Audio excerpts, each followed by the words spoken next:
thành phố đã mất. Cuộc chạm trán của một nhà thám hiểm với di tích Machu Picchu, biểu tượng huyền thoại của nền văn minh Inca. Khi nhà thám hiểm kiêm học giả người Mỹ Hiram Bingham đặt chân đến Nam Mỹ vào năm 1911, ông đã sẵn sàng cho hành trình vĩ đại nhất đời mình, khám phá vùng đất hẻo lánh phía tây Cusco, thủ đô cổ của đế chế Inca trên dãy Andes của Peru. Mục tiêu của ông là tìm ra tàn tích của một thành phố mang tên Vitcos, thủ đô cuối cùng của nền văn minh Inca.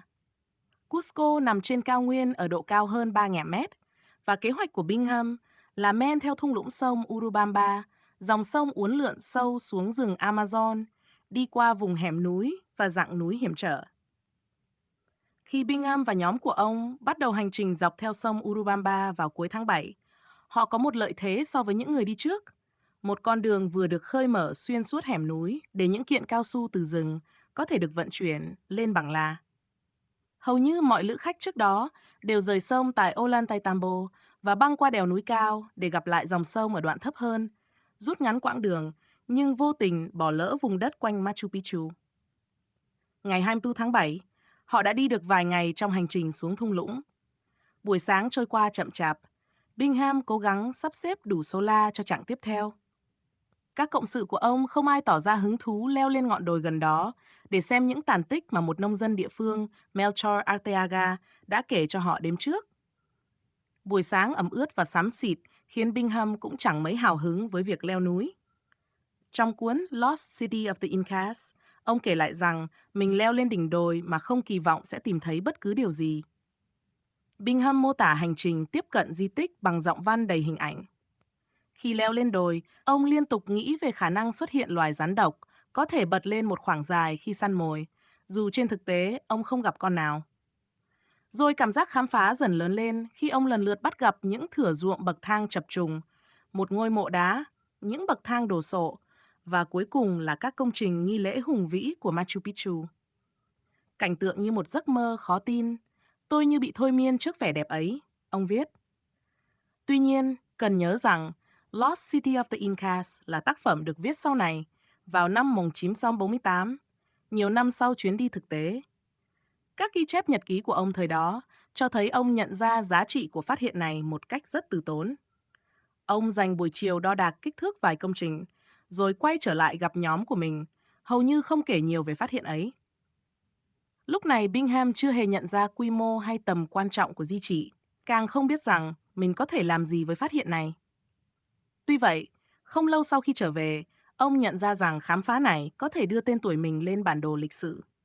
Khi viết bài cho tạp chí National Geographic vào tháng 4 năm 1913, bài viết làm cả thế giới biết đến Machu Picchu, ông hiểu rằng mình cần một giả thuyết lớn. Ông tự hỏi liệu nơi này có thể là nơi sinh của vị Inca đầu tiên, Manco the Great, và cũng có thể là thành phố cuối cùng của người Inca mà các sử gia từng nhắc tới không. Thuật ngữ này ám chỉ Vilcabamba, nơi người Inca chạy trốn khỏi quân Tây Ban Nha vào những năm 1530. Suốt gần 40 năm, Bingham cố gắng chứng minh giả thuyết ấy. Tiếc thay, tầm nhìn tuyệt đẹp của ông rằng Machu Picchu là điểm khởi đầu và kết thúc của văn minh Inca lại không chính xác. Ngày nay, chúng ta biết rằng Vilcabamba nằm cách đó 65 km trong vùng rừng sâu. Một câu hỏi khiến khách tham quan, sử gia và khảo cổ ra trăn trở kể từ thời Bingham là: tại sao Machu Picchu lại bị bỏ hoang trước khi người Tây Ban Nha đến? Không có tài liệu nào của người Tây Ban Nha nhắc đến nơi này, và nếu họ biết một địa điểm gần Cusco như vậy, họ chắc chắn sẽ tìm đến để săn vàng. Một giả thuyết ngày càng phổ biến trong những năm gần đây cho rằng Machu Picchu từng là Moya, một dinh thự nghỉ dưỡng của hoàng đế Inca, nơi tầng lớp quý tộc tránh cái rét của Cusco và tận hưởng kiến trúc hoành tráng cùng cảnh quan kỳ vĩ. Hơn nữa, phong cách kiến trúc đặc biệt của Machu Picchu cho thấy nó được xây dựng dưới thời vị hoàng đế Inca vĩ đại nhất, Pachacuti, khoảng 1438 năm 1471. Theo truyền thống, con cháu Pachacuti thường xây các dinh thự tương tự cho riêng mình. Và vì thế, Machu Picchu có thể đã bị bỏ hoang sau khi ông qua đời, khoảng 50 năm trước khi người Tây Ban Nha xâm chiếm.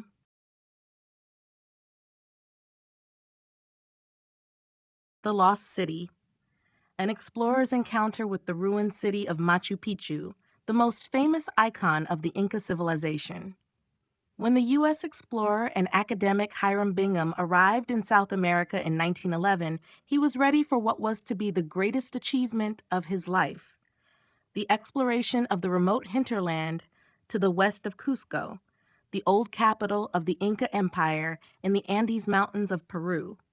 His goal was to locate the remains of a city called Vitcos, the last capital of the Inca civilization. Cusco lies on a high plateau at an elevation of more than 3,000 meters, and Bingham's plan was to descend from this plateau along the valley of the Urubamba River, which takes a circuitous route down to the Amazon and passes through an area of dramatic canyons and mountain ranges.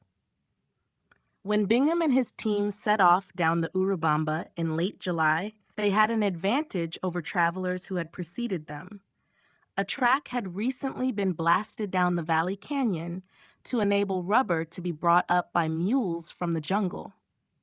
Almost all previous travelers had left the river at Ollantaytambo and taken a high pass across the mountains to rejoin the river lower down, thereby cutting a substantial corner, but also therefore never passing through the area around Machu Picchu. On the 24th of July, they were a few days into their descent of the valley. The day began slowly, with Bingham trying to arrange sufficient mules for the next stage of the trek. His companions showed no interest in accompanying him up the nearby hill to see some ruins that a local farmer, Melchor Arteaga, had told them about the night before. The morning was dull and damp, and Bingham also seems to have been less than keen on the prospect of climbing the hill. In his book Lost City of the Incas, he relates that he made the ascent without having the least expectation that he would find anything at the top. Bingham writes about the approach in vivid style in his book. First, as he climbs up the hill, he describes the ever-present possibility of deadly snakes, capable of making considerable springs when in pursuit of their prey. Not that he sees any.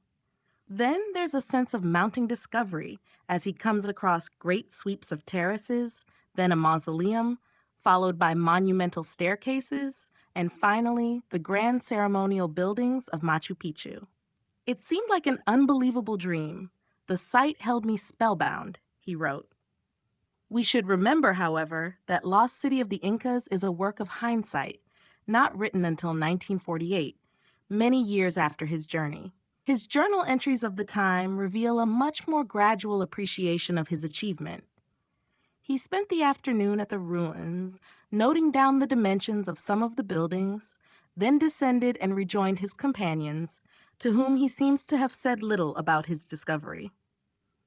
At this stage, Bingham didn't realize the extent or the importance of the site, nor did he realize what use he could make of the discovery. However, soon after returning, it occurred to him that he could make a name for himself from this discovery.